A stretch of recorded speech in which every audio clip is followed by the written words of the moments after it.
ইসহাক আলাইহিসসালামের দুইজন যমজ পুত্র ছিল। একজন হচ্ছেন ইয়াকুব আলাইহিসসালাম, আরেকজন হচ্ছেন ঈস। সাইয়েদনা আইয়ুব আলাইহিসসালাম এই ঈসের বংশধর। তিনি ছিলেন ইসহাক আলাইহিসসালামের ছেলে, ঈসের নাতির ছেলে বা প্রপৌত্র। ফিলিস্তিনের দক্ষিণ সীমান্তের হুরান এলাকায় সাইয়েদনা আইয়ুব আলাইহিসসালামের জন্ম। সাইয়েদনা আইয়ুব আলাইহিসসালামের দাওয়াতি অভিযাত্রা বা উনি কোন উম্মতের কাছে প্রেরিত হয়েছেন তাদের বর্ণনা, তারা কি অ্যাকসেপ্ট করেছিল নাকি বিরোধিতা করেছিল, বা তাদের উপর কোনো শাস্তি এসেছিল কিনা, কোনো মুআজিজা, এর কোনো কিছুই কোরআনে কিন্তু বর্ণিত হয়নি।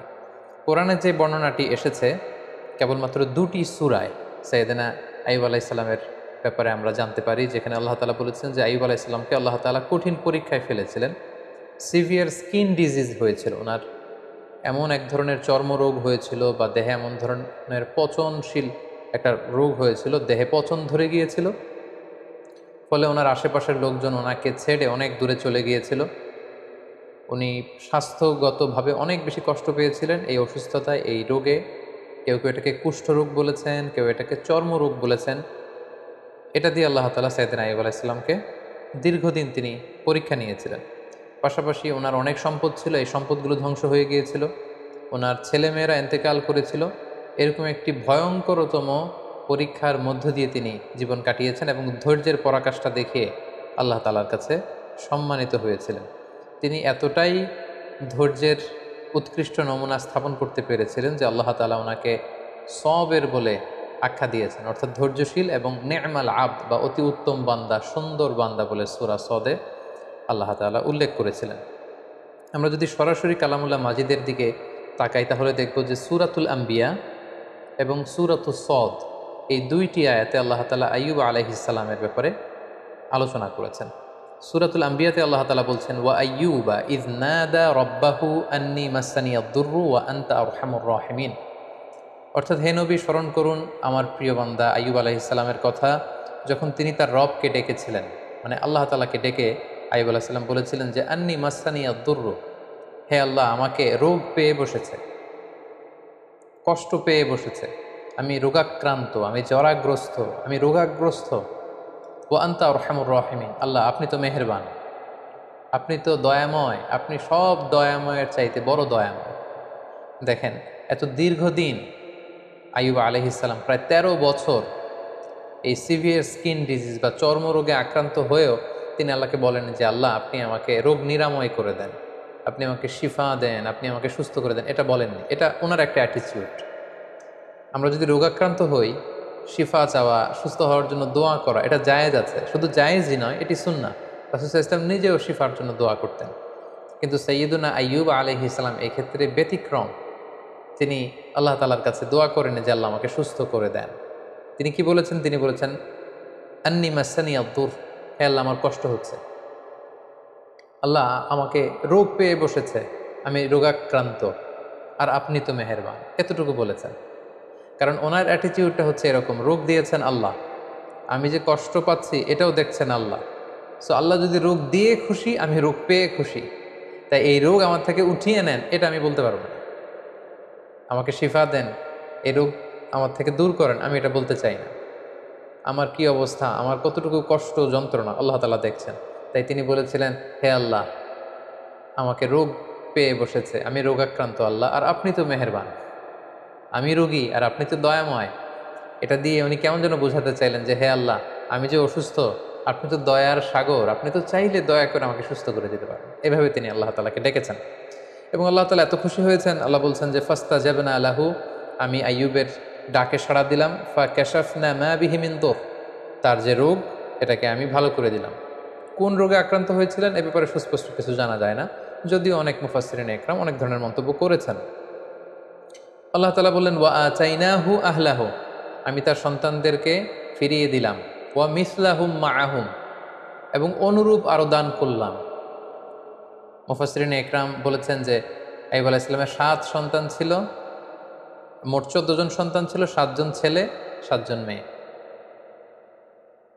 ছাদের নিচে চাপা পড়ে ৭ ছেলে ৭ মেয়ে সবাই ইন্তেকাল করেছে। আল্লাহ তাআলা তাদেরকে আবার পুনরায় জীবিত করলেন।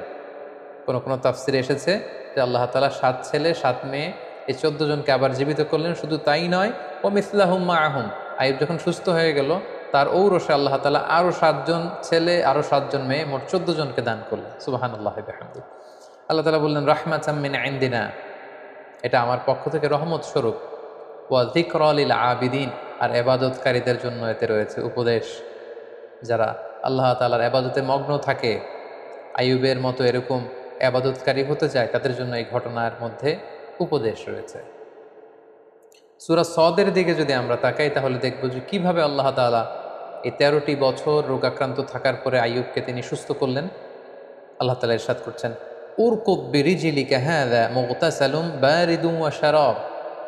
অর্থাৎ হে আইয়ুব, আইয়ুব আলাইহিস সালাম যখন বললেন যে আল্লাহ আমার কষ্ট হচ্ছে, আপনি তো মেহেরবান, আল্লাহ তাআলা তখন আইয়ুব আলাইহিস সালামকে বললেন যে উরকুদ বিরিজলিক, অর্থাৎ হে আইয়ুব তুমি তোমার পা দিয়ে জমিনে আঘাত করো। হাযা মুগতাসালুন বারিদ, সাথে সাথে এখান থেকে ঠান্ডা এক ধরনের ঝর্ণার পানি নিঃসরিত হবে। ওয়া শারাব, এবং এখান থেকে খাওয়ার পানি নিঃসরিত হবে। আল্লাহু আকবার। 13 বছর পর আল্লাহ প্রত্যাদেশ করলেন পা দিয়ে আঘাত করো, তিনি পা দিয়ে আঘাত করলেন, সাথে সাথে এখানে ঠান্ডা পানি মজুদ হয়ে গেল। এই ঠান্ডা পানি দিয়ে আইয়ুব আলাইহিস সালাম গোসল করলেন। গোসল করার সাথে সাথে আল্লাহ তাআলার মেহেরবানিতে তার দেহের সব চর্মরোগ, কুষ্ঠরোগ, ক্ষতিকারক সব কিছু দেহ থেকে ঝরে পড়ে তিনি সতেজ সবল, আগের মতো সেরকম এনথিউজিয়াস্টিক, ওনার স্ট্যামিনা, এনার্জি, শক্তি সব তিনি ফিরে পেলেন। এবং আল্লাহ তাআলা বললেন ও শারাব, এবং এখান থেকে খাও। তিনি এই ঠান্ডা পানি যখন পান করলেন তিনি আগের মতো সতেজ সবল তিনি হয়ে গেলেন। আল্লাহ তাআলা বললেন ওয়া ওয়াহাবনা লাহু আহলাহু ওয়া মিসলাহুম মাআহুম, আমি তার সন্তানদেরকে ফিরিয়ে দিলাম এবং অনুরূপ সন্তান আমি আবার তাকে দান করলাম। যেটা আমরা একটু আগে উল্লেখ করেছি যে অনেক মুফাসসিরিন একরাম বলেছেন 7 ছেলে 7 মেয়ে ছিল, ওনার ব্যবসা প্রতিষ্ঠান ধ্বংস হয়ে গিয়েছে, ঘরের ছাদের নিচে চাপা পড়ে 7 ছেলে 7 মেয়ে ইন্তেকাল করেছে, আল্লাহ তাআলা তাদেরকে আবার জীবিত করে দিলেন। এবং পরবর্তীতে আরও 7 14 জন সন্তান তাদেরকে ফিরিয়ে দিলেন। আবার নতুন করে আরও 7 জন ছেলে আরও 7 জন মেয়ে আরও 14 জন সন্তান সন্ততি আল্লাহ তাআলা আইয়ুব আলাইহিস সালামের ঔরসে দান করলেন। আল্লাহ তাআলা বললেন রাহমাতাম মিন ইনদিনা, আমার পক্ষ থেকে রহমত স্বরূপ আমি এটা দিয়েছি।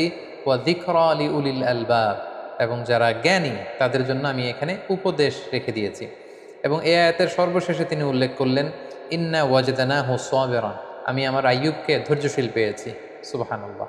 আল্লাহ তাআলার পক্ষ থেকে এরকম একটি সার্টিফাই করা, এরকম উপাধি দেয়া যে আমি আমার আইয়ুবকে সবের পেয়েছি, ধৈর্যশীল বান্দা পেয়েছি। ইন্নাহু নি'মাল আবদু ইন্নাহু আওয়াব, নিশ্চয় সে উত্তম বান্দা, সে আমার অত্যন্ত ভালো একজন বান্দা, উত্তম বান্দা, সুন্দর বান্দা। ইন্নাহু আওয়াব, সে সবসময় আমার দিকে ফিরে আসে, সে রব অভিমুখী, সে আল্লাহ অভিমুখী। সুবহানাল্লাহ। তাহলে এই আয়াত থেকে তিনি 13 বছর অসুস্থ থাকার পরে কোন প্রক্রিয়ায় সুস্থ হলেন সেটা জানলাম। পায়ের আঘাতে আল্লাহ তাআলা ঝর্ণার ব্যবস্থা করলেন বা কুয়ার ব্যবস্থা করলেন, সেই পানি তিনি পানি দিয়ে গোসল করলেন, তিনি পান করলেন, আল্লাহ তাআলা তাকে সুস্থ করে দিলেন, ওনার সম্পদ ফিরিয়ে দিলেন, সন্তান ফিরিয়ে দিলেন, এবং তাকে আল্লাহ তাআলা ধৈর্যশীল এবং উত্তম বান্দা বলে ঘোষণা করলেন। এবং অনেক মুফাসসিরিন একরাম উল্লেখ করেছেন যে উনি যখন অসুস্থ ছিলেন, চর্মরোগে আক্রান্ত, ওনার আত্মীয় স্বজন প্রতিবেশী সবাই ওনার থেকে মুখ ফিরিয়ে দূরে চলে গিয়েছে। কেবল ওনার স্ত্রী ওনাকে ছেড়ে দূরে কোথাও যায়নি। ওনার স্ত্রী অন্য জায়গায়, মানুষের বাড়িতে বাড়িতে বিভিন্ন জায়গায় তিনি কাজ করতেন, কাজের বিনিময়ে যে অর্থ পেতেন এটা দিয়ে তিনি স্বামীর জন্য খাবার কিনে আনতেন, স্বামীর সেবা শুশ্রূষা করতেন। এই 13টি বছর তিনি তার অসুস্থ স্বামী আইয়ুব আলাইহিস সালামকে আগলে রেখেছিলেন, স্বামীকে ছেড়ে তিনি কোথাও চলে যাননি। সম্মানিত সুধী, এ পর্যায়ে আমরা আইয়ুব আলাইহিস সালামের জীবনী থেকে কিছু লাইফ লেসন আপনাদের সাথে শেয়ার করব।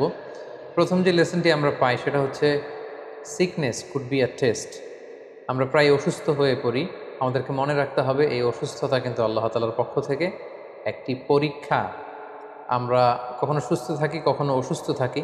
আল্লাহ তাআলা আমাদেরকে কাউকে সুস্থ রেখে পরীক্ষা করেন, তিনি দেখেন যে সুস্থ থেকে আমরা আল্লাহ তাআলার শুকরগুজার হই কিনা। আবার মাঝে মাঝে তিনি আমাদেরকে অসুস্থ করেও তিনি আমাদেরকে পরীক্ষা করেন, তিনি দেখতে চান যে অসুস্থ অবস্থায় আমরা ধৈর্য ধারণ করি কিনা। তো আমাদের পুরো জীবন প্রক্রিয়াটাই কিন্তু একটা পরীক্ষার মধ্য দিয়ে যাচ্ছে। আমরা কেউ ধনী, কেউ গরিব, কাউকে আল্লাহ ধনী বানিয়ে পরীক্ষা করেন, কাউকে গরিব বানিয়ে পরীক্ষা করেন, কাউকে সুস্থ রেখে পরীক্ষা করেন, কাউকে অসুস্থ রেখে পরীক্ষা করেন। সো অসুস্থতা কিন্তু আল্লাহ তাআলার পক্ষ থেকে একটি বড় পরীক্ষা, এবং এই অসুস্থ অবস্থায় আমরা সঠিক সময়ে সঠিক রেসপন্সটুকু করছি কিনা, দ্যাট ইজ দ্য কোশ্চেন। এবং আমরা ধৈর্যশীল বান্দাদের অন্তর্ভুক্ত হচ্ছি কিনা সেটা হচ্ছে আমাদের দেখবার বিষয়। আমরা যারা অসুস্থ থাকি, আমরা আসলে কতটুকু অসুস্থতা ভোগ করছি। কেউ আমরা 2 মাস, 3 মাস, 4 মাস, অসুস্থ থেকে অনেক সময় বলি যে আমার থেকে অসুস্থতা যাচ্ছে না, আল্লাহ তাআলা কি আমাকে দেখেন না, তিনি কি আমাকে সুস্থ করবেন না? আমরা কি একটু আইয়ুব আলাইহিস সালামের জীবনের দিকে খেয়াল করেছি? তিনি টানা 13টি বছর অসুস্থ থাকার পরেও আল্লাহ তাআলাকে বলেননি আল্লাহ যে আমাকে সুস্থ করে দেন। যদিও সুস্থ করে দেন বলা জায়েজ, কিন্তু তিনি বলেছেন যে আল্লাহ আপনি তো মেহেরবান। সো আমরা অসুস্থ অবস্থায় যেন ধৈর্য ধারণ করতে পারি, আল্লাহ তাআলার উপর আস্থা এবং বিশ্বাস যেন আমরা অটুট রাখতে পারি, সেটা হচ্ছে আইয়ুব আলাইহিস সালামের জীবনী থেকে আমাদের জন্য প্রথম শিক্ষা। দ্বিতীয় যে শিক্ষাটি আমরা পাই সেটি হচ্ছে বড় পরীক্ষায় বড় পুরস্কার লাভ হয়। আল্লাহর হাবিব সাল্লাল্লাহু আলাইহি ওয়াসাল্লাম ইরশাদ করেছেন, ইন্না ইযামাল জাযাই মা ইযামিল বালা। অর্থাৎ পরীক্ষা যদি বড় হয় সেটার পুরস্কারও হতে হয় বড়। আমরা যদি আইয়ুব আলাইহিস সালামের জীবনের দিকে দেখি যে তিনি কত বড় পরীক্ষা দিয়েছেন। আমরা 1 মাস 2 মাস অসুস্থ থাকলেই বলি যে আল্লাহ তাআলা কি আমাকে দেখে না, আমি কতটা অসুস্থ, তিনি কি আমাকে সুস্থ করবেন না? কিন্তু আইয়ুব আলাইহিস সালাম টানা 13 বছর তিনি অসুস্থ ছিলেন। এটার কারণে তার পুরস্কারটাও ঠিক সেই রকম বড়। তার সন্তানকে আল্লাহ তাআলা নিয়ে গিয়েছিলেন, তার সম্পদ শেষ হয়ে গিয়েছিল, আল্লাহ তাআলা সম্পদ ফিরিয়ে দিলেন। তিনি অসুস্থ হয়েছিলেন, চর্মরোগে আক্রান্ত ছিলেন, তিনি একেবারে সতেজ হয়ে গেলেন, শক্তিশালী হয়ে উঠলেন। যে সন্তানগুলো ইন্তেকাল করেছিল আল্লাহ জীবিত করে দিলেন, নতুন সেই পরিমাণের সন্তান সন্ততি আল্লাহ তাআলা তার ঔরসে দান করলেন। এই যে অভাবনীয় নাজ নেয়ামত আল্লাহ তাআলা কেন দিয়েছেন? কারণ তার পরীক্ষাটা ছিল অত্যন্ত ভয়ঙ্কর। পরীক্ষা যদি বড় হয় তার পুরস্কারও বড়। এবং নবীদের জীবনে যদি আমরা খেয়াল করি তাহলে দেখব যে নবীদেরকে আল্লাহ তাআলা অনেক বড় বড় পরীক্ষা নিয়েছেন। আল্লাহর হাবিব সাল্লাল্লাহু আলাইহি ওয়াসাল্লাম বলেছেন যে আসাদ্দুন নাসি বালাআন আল আম্বিয়া। মানুষদের মধ্যে থেকে আল্লাহ তাআলা সবচেয়ে বেশি বালা মুসিবতে ফেলেছেন নবীদেরকে। সুম্মাল আমসাল ফাল আমসাল, এরপরে নবীদের পরবর্তীতে যাদের অবস্থান তাদেরকে। এবং ফাইয়ুবতালা রজুলু আলা হাসাবি দীনি, ব্যক্তির দিনদারি অনুসারে তাকে আল্লাহ তাআলা পরীক্ষা নিয়ে থাকেন। যে যত আল্লাহওয়ালা তার জীবনে পরীক্ষা তত বেশি।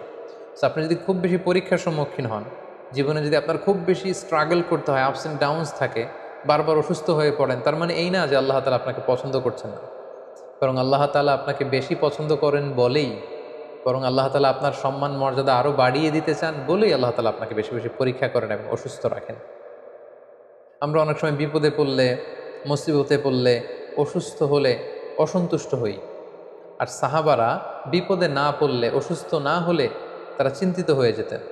সাহাবীদের যখন অসুস্থতা আসতো না, কোনো বিপদ আসতো না, তখন ওনারা চিন্তা করতেন, হায় রে, আল্লাহ তাআলা কি আমাকে পছন্দ করেন না? তাহলে আল্লাহ তাআলা আমাকে পরীক্ষা নিচ্ছেন না কেন? আমার জীবনে কোনো বিপদ আসছে না কেন? আমার জীবনে কোনো অসুস্থতা নেই কেন? তার মানে আল্লাহ তাআলা কি আমাকে কম পছন্দ করছেন? ওনারা সবসময় এটা নিয়ে চিন্তিত থাকতেন। আর আমরা বিপদে পড়লে চিন্তিত হয়ে পড়ি। সম্মানিত শুধু মুমিন জীবনে বিপদ আসা এটা একেবারে ওতপ্রোতভাবে জড়িত, এটা আসবেই। আল্লাহ তাআলা বলছেন, ওয়ালা নাবলুওয়ান্নাকুম বিশাইইম মিনাল খাউফি ওয়াল জুউই ওয়া নাকসিম মিনাল আমওয়ালি ওয়াল আনফুসি ওয়াস সামারাত। আমি আল্লাহ তাআলা অবশ্যই অবশ্যই তোমাদেরকে পরীক্ষা করব। কি দিয়ে পরীক্ষা করব? মিনাল খাউফ, ভীতিকর পরিস্থিতির মধ্য দিয়ে তোমাদেরকে যেতে হবে। ওয়াল জু, খাদ্য ঘাটতি ঘটবে, ক্ষুধার জ্বালায় কষ্ট পেতে হবে তোমাদেরকে।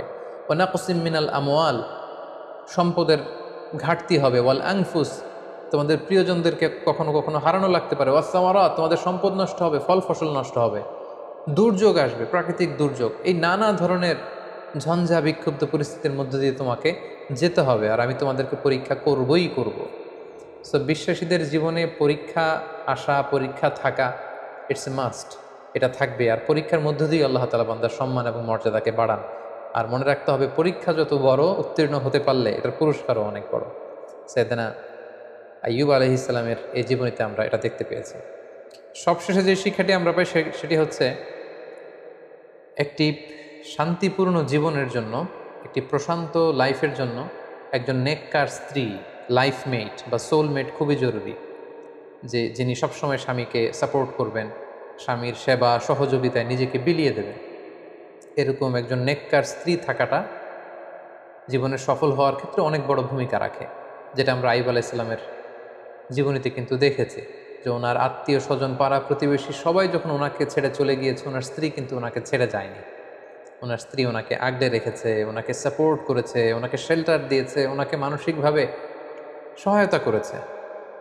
এজন্য এরকম একজন নেককার স্ত্রী আমাদের প্রত্যেকের জীবনে দরকার। আল্লাহ তাআলা এরকম একজন লাইফমেট আমাদের জন্য নসিব করুন এবং নবীদের দেখানো